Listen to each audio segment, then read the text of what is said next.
ಮಿಸಳ್ ಇದು ಒಂದು ಮಹಾರಾಷ್ಟ್ರದ ಫೇಮಸ್ ಸ್ಟ್ರೀಟ್ ಫುಡ್ ಅದೇ. ಇದು ಬಹಳ ಸ್ವಲ್ಪ ಸ್ಪೈಸಿ ಮತ್ತೆ ಬಹಳ ಟೇಸ್ಟಿ ಆಗಿರ್ತದೆ. ಇದನ್ನ ಬ್ರೆಡ್ ಇಲ್ಲಾಂದ್ರೆ ಪಾವ್ ಯಾವ್ದು ಜೊತೆನೂ ಸರ್ವ್ ಮಾಡ್ತಾರೆ. ಕೆಲವ್ರು ಚಪಾತಿ ಜೊತೆನೂ ಇದನ್ನ ತಿನ್ಲಿಕ್ಕೆ ಇಷ್ಟ ಪಡ್ತಾರೆ.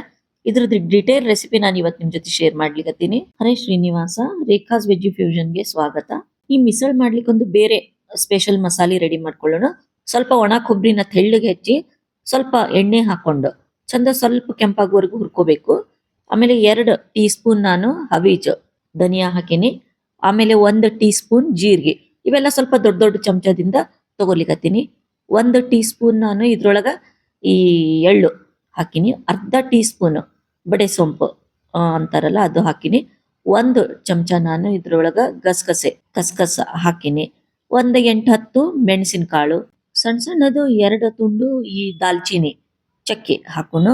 ಆಮೇಲೆ ಇದು ಚಕ್ರ ಮಗ್ಗು ಅರ್ಧನೇ ಹಾಕಿನಿ ನಾನು. ಬಹಳ ಹಾಕಿದ್ರೆ ಓವರ್ ಸ್ಮೆಲ್ ಆಗ್ತದೆ ಅದಕ್ಕೆ. ಆಮೇಲೆ 1 ಸಣ್ಣದು ಇದು ಜಾಯಿಪತ್ರಿ, 1 ಸಣ್ಣದು ಕಲ್ಲು ಹೂ. ಇದು ನಿಮ್ಗೆ ಕಲ್ಲು ಹೂ ಜಾಯಿಪತ್ರಿ ಬೇಡ ಅಂದ್ರೆ ನೀವು ಸ್ಕಿಪ್ ಮಾಡ್ಬೋದು. 2 ಸಣ್ಣದು ಹಸಿರು ಏಲಕ್ಕಿ ಹಾಕೋನು. 1 ಸಣ್ಣದು ಮಸಾಲೆ ಏಲಕ್ಕಿ ಹಾಕೋನು.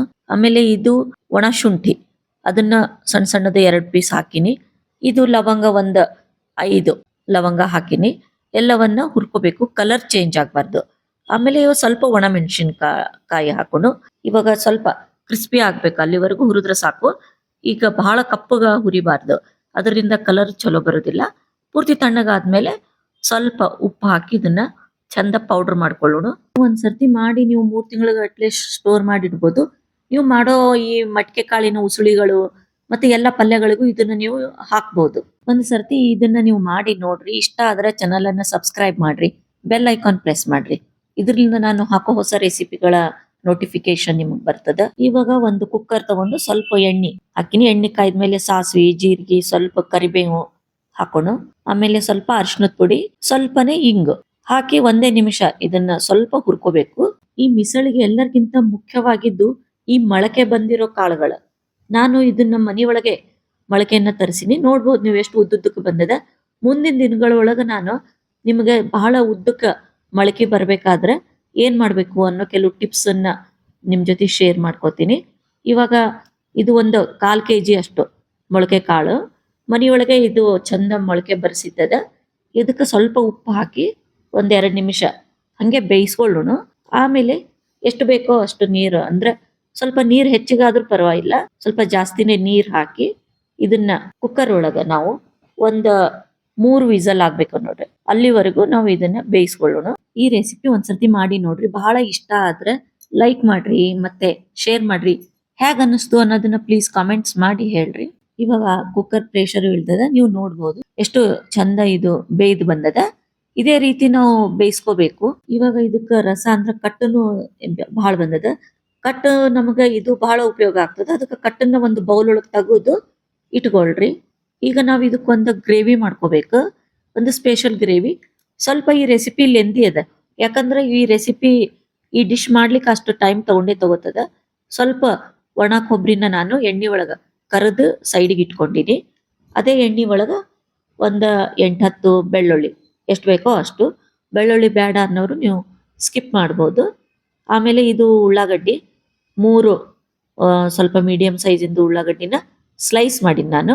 ಅದನ್ನು ಚಂದ ಗರಿ ಗರಿ ಆಗ್ಬೇಕು, ಅಲ್ಲಿವರೆಗೂ ಹುರ್ಕೋಬೇಕು. ಅಂದ್ರೆ ಚಂದ ಹಿಂಗೆ ಬ್ರೌನ್ ಆಗ್ಬೇಕು. ಉಳ್ಳಾಗಡ್ಡಿ ಬೇಡ ಅನ್ನೋರು ಸ್ಕಿಪ್ ಮಾಡ್ರಿ. ಆಮೇಲೆ ಟೊಮೆಟೊ 3 ಮೀಡಿಯಂ ಸೈಜಿಂದು ಟೊಮೆಟೊ, ಇದನ್ನು ಸ್ಲೈಸ್ ಮಾಡಿ ನಾನು ಇದ್ರೊಳಗ ಹಾಕ್ಲಿಕತ್ತೀನಿ. ನೀವು ನಿಮ್ಮ ಮೊಳಕೆ ಕಾಳಿಂದ ಕ್ವಾಂಟಿಟಿ ನೋಡ್ರಿ ಎಷ್ಟು ಬೇಕು, ಅದ್ರ ಪ್ರಕಾರ ಈ ಉಳ್ಳಾಗಡ್ಡಿ ಟೊಮೆಟೊ ಎಲ್ಲ ತರದನ್ನ ನೀವು ಸ್ವಲ್ಪ ಹೆಚ್ಚಿಗೆ ಹಾಕೋರಿ. ಆಮೇಲೆ ಹಸಿ ಶುಂಠಿ 1-2 ಸಣ್ಣ ಸಣ್ಣ ತುಂಡು ಹಾಕಿನಿ.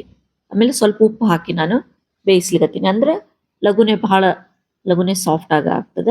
ಇವಾಗ ನೀವು ನೋಡ್ಬೋದು ಚಲೋ ಸಾಫ್ಟ್ ಆಗ್ಯದ. ಇವಾಗ ಇದನ್ನ ನೀವು ಪೂರ್ತಿ ತಣ್ಣಗಾಗ್ಲಿಕ್ಕೆ ಬಿಡ್ರಿ. ಈ ರೆಸಿಪಿ ನಿಮಗೆ ಸ್ವಲ್ಪ ಲೆಂದಿ ಅನ್ನಿಸ್ತಿರ್ಬೇಕು, ಅದಕ್ಕೆ ನೀವು ಮಸಾಲೆ ಪೌಡರ್ ಏನದ ಮೊದ್ಲೇ ಮಾಡಿ ಇಟ್ಟು ಬಿಡ್ರಿ. ಅಂದ್ರೆ ನೀವು ಬೇಗನೆ ಇದನ್ನ ಮಾಡ್ಬೋದು. ಈಗ ಕರ್ದಿರೋ ಈ ಒಣ ಕೊಬ್ಬರಿನ ಮೊದ್ಲು ನಾನು ಮಿಕ್ಸರ್ ಒಳಗೆ ಹಾಕೊಲಿಕತ್ತೀನಿ. ಚಂದ ಹಿಂಗ ಪೌಡರ್ ಮೊದ್ಲು ಮಾಡ್ಕೊಳ್ಳೋಣ. ಆಮೇಲೆ ಇದು ಬೇಯಿಸಿದ್ದು ನಾವು ಟೊಮೆಟೊ ಉಳ್ಳಾಗಡ್ಡಿ ಏನದ ಅದನ್ನ ಇದ್ರೊಳಗ ಹಾಕಿ ಇದನ್ನ ನಾವು ಚಂದ ಇದ್ರದ್ದು ಪೇಸ್ಟ್ ಮಾಡ್ಕೋಬೇಕು. ನೋಡ್ರಿ ಚಂದ ನುಣ್ಣಗ ರುಬ್ಬಿ ಬಂದದ. ಇದನ್ನು ನೀವು ಬೇಕಾದ್ರೆ ಒಂದಿನ ಮೊದ್ಲೇ ಮಾಡಿ ಫ್ರಿಜ್ ಒಳಗೂ ಇಡಬಹುದು. ಈ ರೀತಿ ನುಣ್ಣಗಾಗ್ಬೇಕು. ಇವಾಗ ನಾವು ಗ್ರೇವಿ ಅಂದ್ರ ಒಂಥರ ರಸಂ ತರ ಒಂದ್ ರಸ ಮಾಡಿರ್ತಾರೆ ಅದನ್ನ ಮಾಡ್ಕೊಳ್ಳೋಣ. ಚಲೋ ಒಂದು 3 ಟೇಬಲ್ ಸ್ಪೂನ್ ಎಣ್ಣೆ ಕಾಯಿಸಿ ಸ್ವಲ್ಪ ಸಾಸಿವೆ ಜೀರಿಗೆ ಹಾಕ್ರಿ, ಅರಿಶಿನದ ಪುಡಿ ಹಾಕ್ರಿ. ಎಣ್ಣೆ ಜಾಸ್ತಿ ಬೇಕು ಈ ರೆಸಿಪಿಗೆ. ಆಮೇಲೆ ಹಿಂಗ್ ಸ್ವಲ್ಪ ಹಾಕೋಣ. ಆಮೇಲೆ ಕರಿಬೇವು ಹಾಕ್ರಿ. ಇದಕ್ಕೆ ನಾವು ರುಬ್ಬಿರೋ ಇದು ಉಳ್ಳಾಗಡ್ಡಿ ಮತ್ತೆ ಟೊಮೆಟೊದು ಪೇಸ್ಟ್ ಇದ್ರೊಳಗ ಅಷ್ಟು ಹಾಕೋಣ ನಾವು. ನಾ ಮುಂಚೆ ಹೇಳಿದಂಗ ನೀವು ಬೇಕಾದ್ರೆ ಪೇಸ್ಟ್ ಮೊದ್ಲೇ ಒಂದಿನ ಮಾಡಿಟ್ಕೋಬಹುದು. ಮಸಾಲೆನೂ ನೀವು ಮೊದ್ಲೇ ಮಾಡಿಟ್ಕೊಳ್ರಿ. ಎಣ್ಣೆ ಈ ಪಲ್ಯಕ್ಕ ಜಾಸ್ತಿ ಬೇಕು. ಈ ಮಿಸಳ್ಗೆ ಜಾಸ್ತಿ ಎಣ್ಣೆ ಬೇಕು. ಆಮೇಲೆ ಇದ್ರ ಮೇಲೆ ನಾವು ಮಾಡಿರೋ ಮಸಾಲೆ ಮಿಸಳ್ ಮಸಾಲೆ ಏನ್ ಮಾಡಿಟ್ಟಿವಿ ಅದನ್ನ ನೀವು ಖಾರ ಎಷ್ಟು ಬೇಕೋ ನೋಡಿ ಹಾಕೊಳ್ರಿ. ಆಮೇಲೆ ಇದು ಬ್ಯಾಡಗಿ ಮೆಣಸಿನ ಖಾರ ಪುಡಿ ಅದ ಸ್ವಲ್ಪ ಕಲರ್ ಬರ್ಲಿಕ್ಕೆ. ಆಮೇಲೆ ನಿಮಗೆ ಖಾರ ಬೇಕಾದ್ರೆ ಸ್ವಲ್ಪ ಹೆಚ್ಚು ಕಡಿಮೆ ಮಾಡ್ಕೊಳ್ರಿ. 1 ಚಮಚ ನಾನು ಇದಕ್ಕೆ ಸಕ್ರಿ ಹಾಕೋಣ. ಯಾಕಂದ್ರ ಸಕ್ರಿ ಹಾಕೋದ್ರಿಂದನೂ ಟೇಸ್ಟ್ ಚಲೋ ಬರ್ತದ. ಇವಾಗ ಎಲ್ಲವನ್ನ ಚಲೋ 1 ನಿಮಿಷ ಕೈ ಆಡಿಸ್ರಿ. ಆಮೇಲೆ ನಾವು ಮಿಕ್ಸರ್ ಒಳಗ ಏನ್ ಗ್ರೇವಿ ಮಾಡಿದ್ವಿ ಅದೇ ಮಿಕ್ಸರ್ ಒಳಗ ನಾನು ಜಾರ್ ಒಳಗ್ ನೀರ್ ಹಾಕಿ ಎಲ್ಲಾನ ಇದ್ರೊಳಗೆ ಹಾಕ್ಲಿಕತ್ತೀನಿ.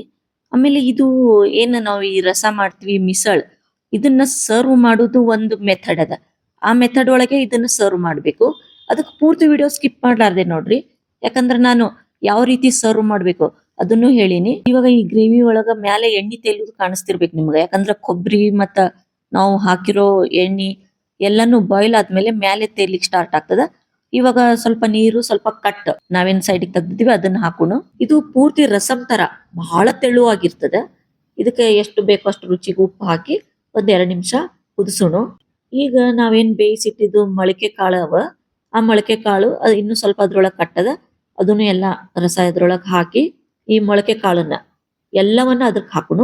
ಆದ್ರ ಅದ್ರೊಳಗ ಒಂದು ಚಲೋ ಒಂದು ಬಟ್ಲದಷ್ಟು ಸೈಡ್ಗೆ ಇಟ್ಕೊಳ್ಳೋಣ. ಉಳ್ಕಿದ್ದೆಲ್ಲಾನು ಇದ್ರಾಗ ಹಾಕೋಣ. ಹಾಕಿ ಈಗ ನೋಡ್ರಿ ಸ್ವಲ್ಪ ನಾನು ಸೈಡ್ಗೆ 1 ಬಟ್ಲದಷ್ಟು ಇಟ್ಕೊಂಡಿನಿ. ಈ ಮೊಳಕೆ ಕಾಳು ಹಾಕಿದ್ಮೇಲೆ ಚಲೋ 1-2-3 ನಿಮಿಷ ನೀವು ಕುದಿಸ್ಬೇಕು. ನಾವೇನ್ ಈ ಗ್ರೇವಿ ಒಳಗ ಕೊಬ್ಬರಿ ಕರದ್ ಹಾಕಿವಿ ಅದ್ರೊಳಗನು ಎಣ್ಣೆ ಅಂಶ ಇರ್ತದ ಮತ್ತೆ ಒಗ್ಗರಣೆ ಒಳಗಿಂದ ಎಣ್ಣೆ ಎಲ್ಲಾ ಸೇರಿ ಚಲೋ ಎಣ್ಣೆ ಮ್ಯಾಲೆ ತೇಲಿ ಬರ್ಲಿಕತ್ತದ. ಇದೇ ರೀತಿನೇ ಮಿಸಳ್ ಅಂದ್ರ ಜಾಸ್ತಿ ಎಣ್ಣೆ ಇರ್ತದ, ಜಾಸ್ತಿ ಸ್ಪೈಸಿ ಇರ್ತದ. ನೀವು ಬೇಕಾದ್ರೆ ಸ್ವಲ್ಪ ಕಡಿಮೆ ಎಣ್ಣೆ ಕಡಿಮೆ ಸ್ಪೈಸಿ ಮಾಡ್ಕೋಬಹುದು. ಮೇಲೆ ಸ್ವಲ್ಪ ಕೊತ್ತಂಬರಿ ಸೊಪ್ಪು ಹಾಕೋಣ. ಇವಾಗ ಎಲ್ಲರಿಗಿಂತ ಮುಖ್ಯ ಸರ್ವಿಂಗ್ ಹೇಗ್ ಮಾಡ್ತಾರ ನೋಡ್ರಿ. ಒಂದು ಸರ್ವಿಂಗ್ ಪ್ಲೇಟ್ ತಗೊಂಡು ಅದ್ರ ಮೇಲೆ ನಾವು ಮಾಡಿರೋ ಗ್ರೇವಿ ಅದಲ್ಲ ಸ್ವಲ್ಪ ಅದ್ರ ಕೆಳಗಿರೋ ಮೊಳಕೆ ಕಾಳು ಮತ್ತೆ ಗ್ರೇವಿ ಹಾಕೋಬೇಕು. ಆಮೇಲೆ ಬೇಯಿಸಿಟ್ಟಿದ್ದು ಮೊಳಕೆ ಕಾಳನ್ನ ಸ್ವಲ್ಪ ಹಾಕೋರಿ. ಇನ್ನು ಸ್ವಲ್ಪ ಬೇಕಾದ್ರೆ ತಿಳಿಯಾಗಿರೋ ರಸ ಹಾಕೊಳ್ರಿ. ಆಮೇಲೆ ಖಾರ ಶೇವ್ ಇದು ಬಹಳ ಇಂಪಾರ್ಟೆಂಟ್, ಸ್ವಲ್ಪ ಜಾಸ್ತಿ ಹಾಕೋಬೇಕಾಗ್ತದೆ. ಆಮೇಲೆ ಇದ್ರ ಮೇಲೆ ಸಣ್ಣಗೆ ಹೆಚ್ಚಿರೋ ಉಳ್ಳಾಗಡ್ಡಿ ಹಾಕೊಳ್ರಿ. ಆಮೇಲೆ ಸ್ವಲ್ಪ ನೀವು ಲಿಂಬೆ ಹಣ್ಣಿನ ರಸ ಹಿಂಡ್ಕೋಬೇಕು. ಆಮೇಲೆ ಸ್ವಲ್ಪ ಕೊತ್ತಂಬರಿ ಹಾಕಿ ಇದನ್ನ ನೀವು ಬ್ರೆಡ್ ಪಾವ್ ಇಲ್ಲ ಚಪಾತಿ ಜೋಳದ ರೊಟ್ಟಿ ಎಲ್ಲ ಜೊತೆನೂ ತಿನ್ಬಹುದು. ನಿಮಗ ಮನೆಯಲ್ಲೇ ಬ್ರೆಡ್ ಮತ್ತು ಪಾವ್ ಮಾಡ್ಬೇಕಾಗಿತ್ತು ಅಂದ್ರೆ ಅದ್ರದ್ದು ರೆಸಿಪಿನ ನಾನು ಕೆಳಗೆ ಶೇರ್ ಮಾಡ್ತೀನಿ. Thank you.